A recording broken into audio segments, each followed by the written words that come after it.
నిజంగా బైబిల్లో యేసుక్రీస్తు గురించి, దేవుని గురించి అంతగా వివరించిన వారు, ఎక్కువగా ఆయనను గురించి వివరించిన వారు ఎవరు అంటే దావీదే. దేవుడు ఇంతవరకు చాలా విషయాలు మనం చూస్తాం, కానీ బైబిల్లో దేవుని గురించి నా దుర్గము, నా ఆశ్రయము, నా కొండ, నా కోట, నా దాగు చోటు నీవే, నా ఉన్నత దుర్గము నీవే అని ఈ మాటలు రాసింది మాత్రం దావీదే. ఏ భక్తుడు కూడా ఇలా రాయలేదు.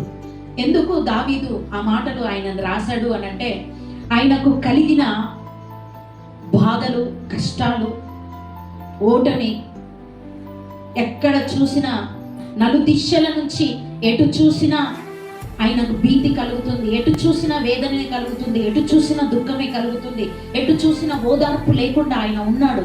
అలాంటి పరిస్థితిలో ఆయన దేవుణ్ణి ఆశ్రయిస్తూ అంటున్నాడు, నా ఆశ్రయ దుర్గము నీవే, నా కొండ నీవే, నా కోట నీవే, నా దాగు చోటు నీవే, నా ఆశ్రయ దుర్గము నీవే అని దేవుణ్ణి ఆయన కొనియాడుతూ ఉన్నాడు.